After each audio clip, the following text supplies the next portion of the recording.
Yeah. Happy birthday to you. Happy birthday to you. Happy birthday, dear Andy. Happy birthday to you. All right. He just turned 62 tomorrow. Now, we have flags because it's also Veterans Day. Coming up next week. All right, and we know you're got Jack Goodman for crying out loud. Yeah. You know, what more could you ask for, right? Nothing. It's all here. So there you go. If you want to say something, I'll shut up. It is. Let's talk about Veterans Day for a minute, because my father was a pilot in 1916 when the airplanes first came into being. And my older brother went to Annapolis. My older sister went to Italy and served in Italy while the whole Italian campaign was going on.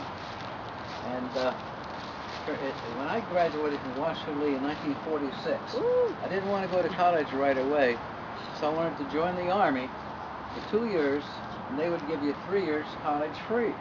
And so when I got in the Army, I didn't much like being a private, so I got into OCS, Officer Cadet School, and I became a second lieutenant when I was only 18.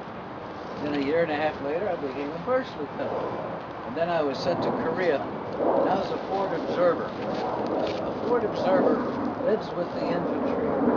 And his mortars, in this case, would fly over his head, and I would direct fire at the Chinese. And, you do this sometimes 24 hours straight without stopping. And it was very, very enjoyable and exciting, very, very cold. And the only reason I enjoyed it was because they started the damn war and we're going to finish it. And every one of those people in that company, in that battalion, in that regiment, in that division, everybody felt the same strong feeling for United States of America. Just like you feel it right now. I know you feel it. I can feel it in your bodies. And you have sons and daughters, and husbands and fathers and all kinds of people spread out some way in the United States, and they're helping out. So that's why America will always be the strongest and the best country in the world. And this is why I feel so proud being with you, because I sense America as well as crew, as well as birthday. All I did to be here was to slip through my mother and come into life. That happened at 5 minutes after 12 on tomorrow.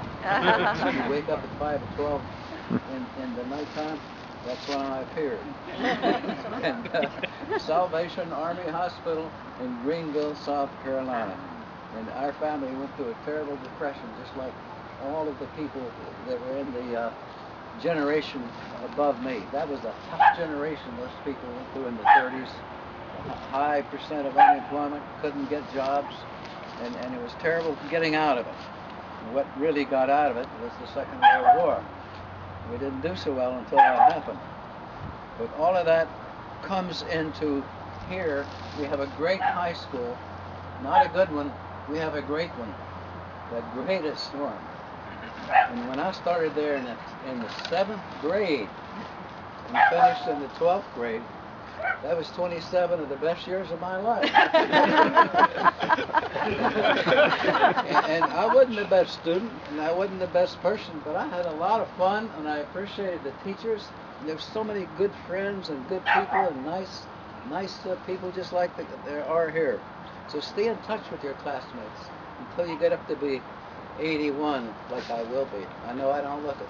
But keep in touch with your friends that you're making here in high school. And last but not least, for the crew. I got to know the Moriartys down the street.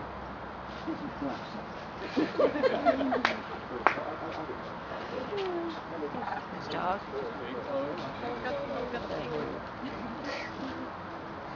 Oh.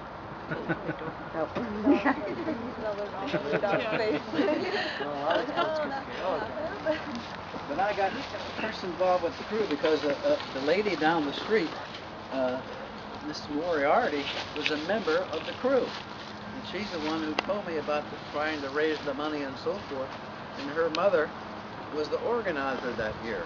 And she did a good job. And following her became Jack Goodman. And he did a good job. Everybody involved was helping